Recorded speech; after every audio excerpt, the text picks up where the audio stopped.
A Rádio Rio de Janeiro leva até você Mediunidade e Obsessão, um programa que se propõe tirar suas dúvidas sobre esses dois temas com base na doutrina espírita. Apresentação: Moisés Santos. Caríssimos ouvintes da Rádio Rio de Janeiro, eu sou Moisés Santos e este é o programa Mediunidade e Obsessão. Nós estamos buscando o entendimento, os recursos, os valores morais, as qualificações do médium que deseja realizar o trabalho mediúnico com Jesus e fazendo então das comunicações espirituais a oportunidade de também nos enxergarmos para reavaliarmos nossas escolhas. Então, a contribuição pedagógica que a mediunidade realiza em nossas vidas, para todo aquele que busca na obra do bem esse trabalho com Jesus, acrescenta, enriquece e nos favorece recursos de entendimento para qualificarmos nas nossas escolhas do dia a dia. Estamos estudando o livro Reencontro com a Vida, de Manuel Filomeno de Miranda. Espírito é o autor do livro. O médium é Divaldo Pereira Franco, da editora Leal. Nós já estamos na segunda parte desse livro, que apresenta mensagens instrutivas do plano superior e logo em seguida um exemplo de comunicação de um habitante do mundo espiritual, geralmente resgatado pela equipe socorrista de auxílio e recuperação da saúde espiritual dos nossos irmãos desencarnados. Hoje vamos estudar o capítulo 7, que tem por título Armadilhas Perigosas. As organizações do mal na erraticidade, constituída por espíritos que se autodenominam inimigos do Cordeiro, referindo-se ironicamente a Jesus, perseveram em seus programas insanos de perseguição às criaturas humanas, por nímia misericórdia do Pai Criador, em relação aos seus membros e participantes. Aqui essa palavra nímia significa alto teor de misericórdia divina. Algumas com existência multissecular, desde quando foram constituídas, têm interferido em calamitosos programas bélicos, instigando com habilidade incomum povos e nações inamistosos, a que deflagrem guerras cruentas, bem como indivíduos portadores de altas responsabilidades a comportamentos hediondos. Então aqui, meu caro ouvinte, está bem claro a realidade do mundo espiritual no campo das sombras, do mundo espiritual que se apresenta com o teor das trevas, de irmãos que ainda mantêm-se transitoriamente pela escolha do mal, mas porque justamente existem condições favoráveis em que encarnados estabelecem conexões com esses propósitos. Acreditando-se imbatíveis, essas entidades enfermas periodicamente sofrem baixas nos seus comandos, quando seus chefes são recambiados ao corpo físico, através das inexoráveis leis da vida, que os mergulham no denso envoltório material, a fim de fluírem da oportunidade saudável para a reflexão e o despertamento para a realidade.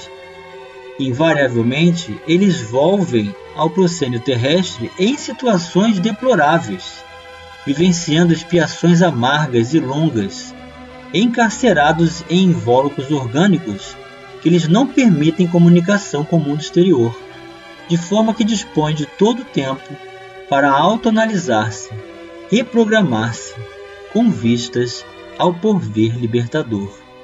Então nós nos deparamos com inúmeras pessoas que apresentam crianças que já nascem com doenças congênitas, situações limitantes que não se expressam, crianças com hidrocefalia, crianças débeis mentais, que apresentam enfermidades graves da mente e não conseguem exteriorizar-se.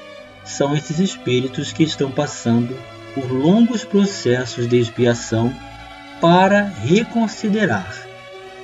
Substituindo-os em assembleias tumultuadas, nas quais se apresentam verdadeiros déspotas e antigos sicários da humanidade, assume o poder, mediante expedientes vergonhosos de disputas e agressividade, nos quais vencem os que são mais fortes e perversos.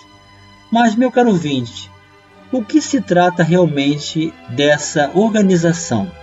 Quem são esses espíritos que estabelecem organização criminosa ou trevosa no mundo espiritual? Vamos esclarecer este conceito. Esclarecendo conceitos. Do livro Diálogo com as Sombras, do autor Hermínio Miranda, da editora da Federação Espírita Brasileira, na sua segunda parte há um subtítulo Organizações, e particularmente as organizações das trevas.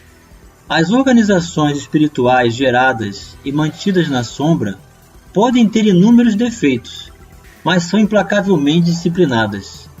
Guardemo-nos de imitar essas formas de disciplina brutal e cruel, mas estejamos sempre conscientes de que nenhum trabalho de equipe se realiza sem um mínimo de ordem. Furiosos pela temeridade dos ceareiros do Cristo, eles se voltam contra o grupo mediúnico, que precisa estar preparado, resguardado na prece e em imaculada pureza de intenções. É essa, às vezes, a única maneira de trazê-los à doutrinação e à tentativa de entendimento. Esteja, porém, o grupo atento e preparado para recebê-los, porque eles virão realmente fora de si, transtornados de ódio, ante o atrevimento daqueles que ousam provocá-los. Eles precisam como que lavar sua honra, recuperar o prestígio perante seus comandos e impor castigo exemplar ao grupo que teve a insensata ousadia de exasperá-los. O grande problema desses queridos companheiros desarvorados é o poder. Quase sempre exerceram nas organizações religiosas a que se filiaram, vida após vida, posições de mando e destaque. Estão acostumados a dominar os outros, não a si mesmos, pois tudo se permitem, desde que os objetivos que escolheram sejam alcançados. Constituem equipes imensas que se revezam na carne e no mundo espiritual, mantendo estreito intercâmbio, porque também se revezam no poder, aqui e lá. E por isso as organizações sinistras e implacáveis parecem eternizar-se no comando de vastas massas humanas, encarnadas e desencarnadas.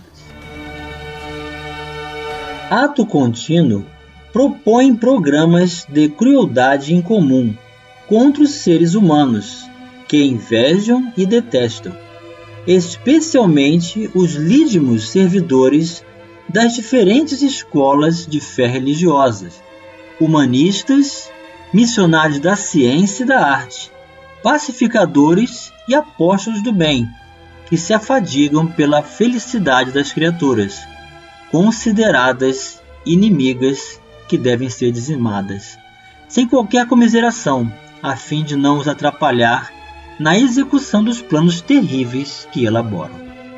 Arrebanhando de imediato para suas hostes selvagens desencarnados, em aturdimento uns, portadores outros de rancores e ódios da comunidade de onde vieram, formam verdadeiras legiões de odientos combatentes no mal, em desenfreada batalha contra os indivíduos que morejam na terra, parecendo não ter fim.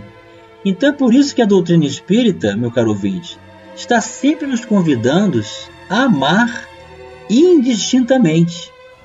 Os horizontes do bem devem ser aplicados para com todos, até mesmo para com os inimigos, como Jesus ensinou: amai os vossos inimigos. E jamais nos permitamos a desenvolver ódio contra quem quer que seja, perante aqueles que se equivocam, perante aqueles que cometem erros gravíssimos de responsabilidade, porque o ódio nos afasta de Deus e nos aproxima desses grupos que vão estabelecer conexão com esse sentimento enfermiço que, invigilantemente, muitos estão se permitindo. Participaram do cerco à dubiedade moral de Judas, ao sumo sacerdote do Sinédrio e aos seus corifeus, ao pusilânime Pilatos, bem como a massa ignara que acorrera ao pretório, para o julgamento do inocente. Aqui ele se refere a Jesus, insuflando violência e perversidade, no momento em que Pilatos oferece ao povo a oportunidade de escolher entre Barrabás e Jesus, e como um rastilho de pólvora, numa obsessão coletiva, essas entidades potencializaram grupos para estabelecer então por escolha Barrabás, ao tempo que instigavam a sede do sangue do justo. Antes, Jesus os enfrentou com autoridade moral, que os estarreceu, tornando-os ainda mais odientos, por não terem conseguido afligir o seu Senhor, que buscaram ignorar, cerrando fileiras com seus inimigos humanos, aumentando-lhes o ressentimento e o horror, que culminaram na condenação arbitrária na cruz, mas, sem dúvida, na ressurreição gloriosa, que não esperavam sucedesse, embora vivendo no mundo espiritual. Então, a princípio, essas entidades julgaram que haviam tido sucesso ao estabelecer o concurso de potencialização de escolha do povo para que escolhesse Jesus e ser crucificado. Mas o mecanismo de ressurgimento do Cristo, quando ele aparece na ressurreição no terceiro dia, mostrando que a morte não existe, ou seja, a sua ressurreição gloriosa, eles então decepcionaram-se gravemente.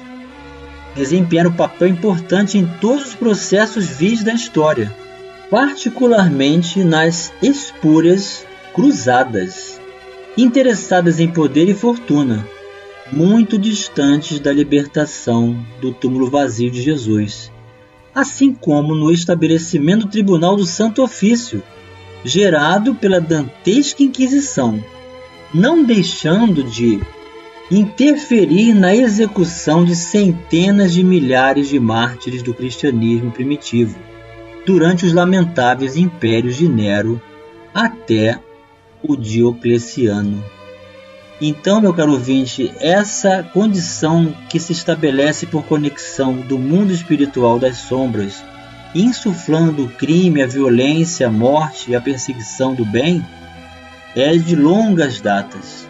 E cabe a cada um de nós refletir bastante sobre isso, para que não nos permitamos a estas conexões.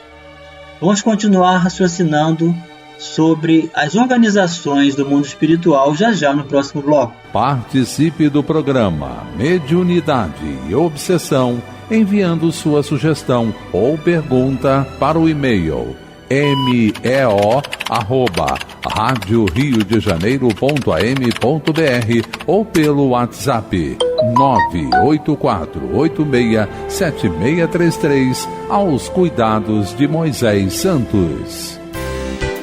A Rádio Rio de Janeiro está apresentando Mediunidade e Obsessão.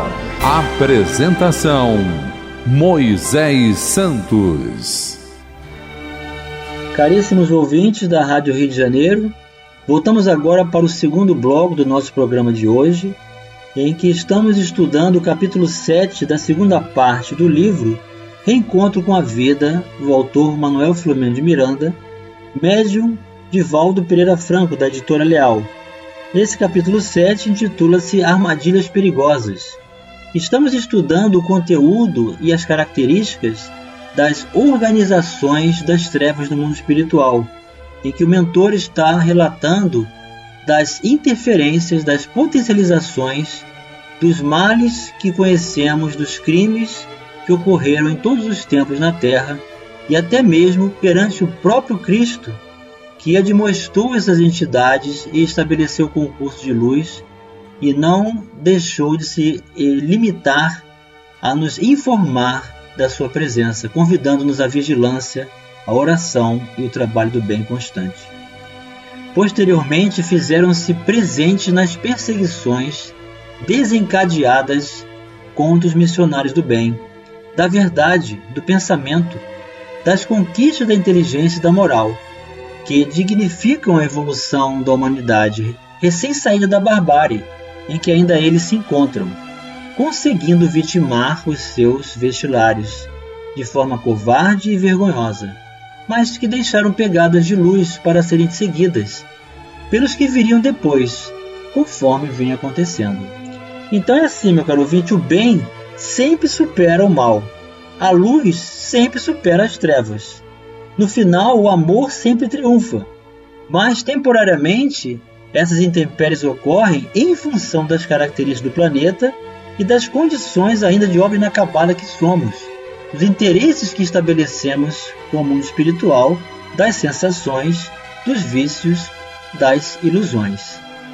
Considerando a periculosidade dessas comunidades inditosas do além-túmulo, Jesus recomendou aos seus discípulos de todos os tempos que vigiassem orando, a fim de não lhes tombar nas armadilhas perigosas nas suas insinuações infelizes. E aqui lembramos o próprio Cristo ao nos informar que somente lobos caem em armadilhas para lobos. Então não podemos culpar a espiritualidade, suas escolhas infelizes e suas conexões, desde que não apresentemos condições facilitadoras para essas conexões. Nutrindo-se das emanações psíquicas acumuladas nas regiões inferiores onde habitam e das criaturas que lhes caem nas malhas bem trabalhadas da infâmia, atrevem-se a desafiar, na sua insanidade, o Mestre Jesus e o próprio Criador. Sim, meu caro ouvinte, o umbral é a criação do pensamento inferior humano. E a necessidade de estar numa região como essa é porque existe comunhão com esses valores.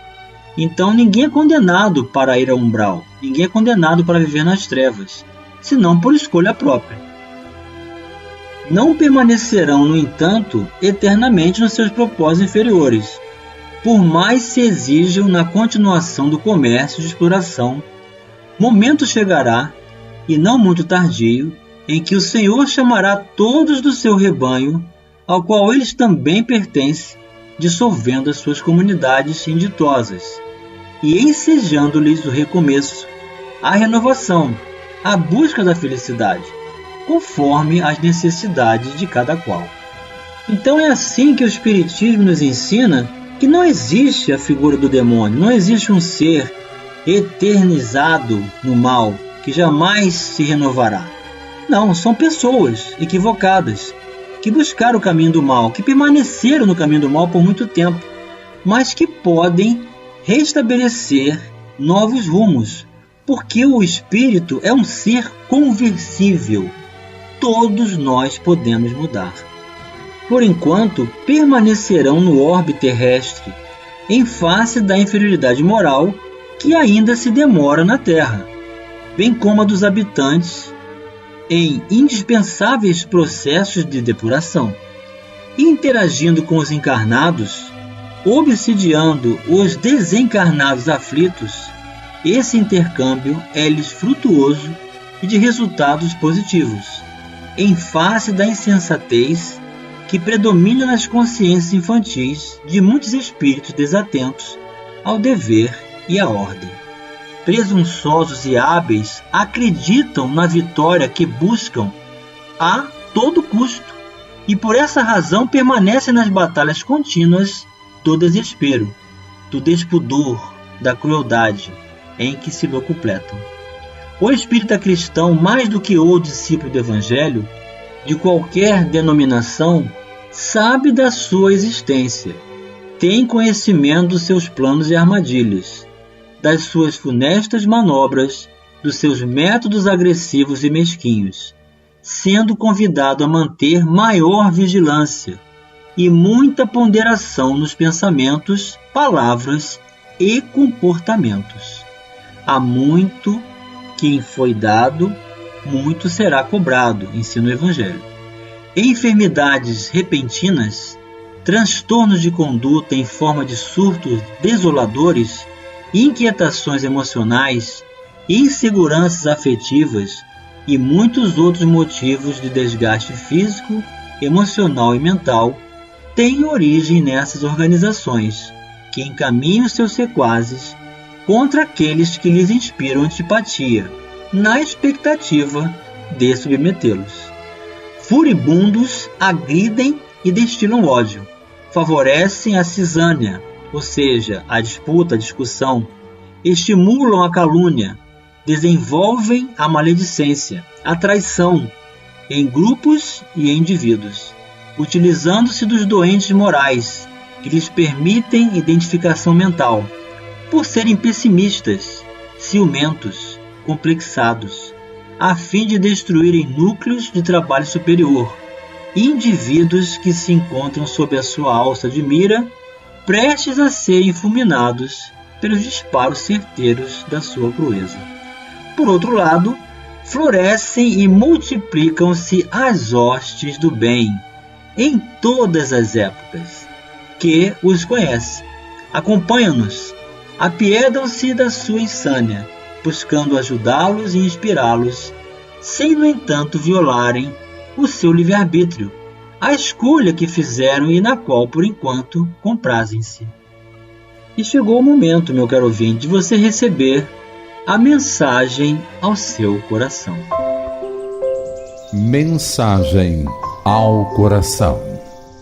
Cabe a todo homem e toda mulher dedicados ao bem, ao amor e à caridade, ao labor de fomentar o progresso de todas as formas possíveis, refugiar-se sob a proteção dos emissários da luz e da divina misericórdia, entregando-se a Jesus com espírito de abnegação, trabalhando sem descanso pela paz, pela justiça, pelo dever, no abençoado e formoso planeta terrestre, por onde avançam na busca do Altíssimo sob a intermediação de Jesus Cristo. Escreveu Manuel Filomeno de Miranda em seu último parágrafo desse capítulo, para nos convidar à condição natural da convicção, da segurança de que o amor sempre triunfa. O amor e a verdade, meu caro ouvinte, sempre serão alicerces para a segurança daquele que busca no bem. Portanto, o bem será o nosso advogado onde quer que estejamos. E as nossas escolhas, as nossas intenções, as nossas predisposições mais íntimas é que vão determinar essas conexões espirituais. E se buscarmos o trabalho do bem, se buscarmos os ensinos do Mestre Senhor Jesus em seu Evangelho, esforçarmos-nos para aplicá-los em nossas vidas, trabalhando incessantemente para a nossa renovação moral, nós estaremos sempre vinculados aos bons espíritos. E quando nos depararmos com os problemas dos desvios morais, das inseguranças emocionais, principalmente daqueles que estão próximos de nós, muitas das vezes, não raro, dentro do próprio lar, vamos nos deparar com processos de obsessão, com insinuações, com potencializações para nos insuflar desânimo ou vontade de estabelecer abandono do trabalho do bem do qual assumimos compromisso. Precisamos perseverar, precisamos ter tolerância perante esses processos enfermiços, do qual de alguma forma também contribuímos no passado, para que hoje tenhamos por convivência um ente querido, alguém que é cônjuge, um filho, pai, uma mãe, um irmão, ou até um vizinho, ou até mesmo um próprio componente do trabalho dentro da casa espírita, merece também as nossas preces, a nossa tolerância, o nosso amor, a nossa compreensão, para que não venhamos a colocar pessoas, equívocos e momentos enfermiços como esse acima do nosso ideal, que o ideal cristão de amor e de luz, que a doutrina espírita aponta como recurso e código de libertação em nossas vidas, esteja acima dessas intempéries. Fortaleçamos-nos no bem, meu caro ouvinte. Muita oração, muita vigilância, para que agentes como esses perversos não encontrem a porta aberta dos nossos corações invigilantes. Que Jesus nos abençoe, nos fortaleça hoje e sempre. Um grande abraço e até o próximo programa. A Rádio Rio de Janeiro apresentou Mediunidade e Obsessão.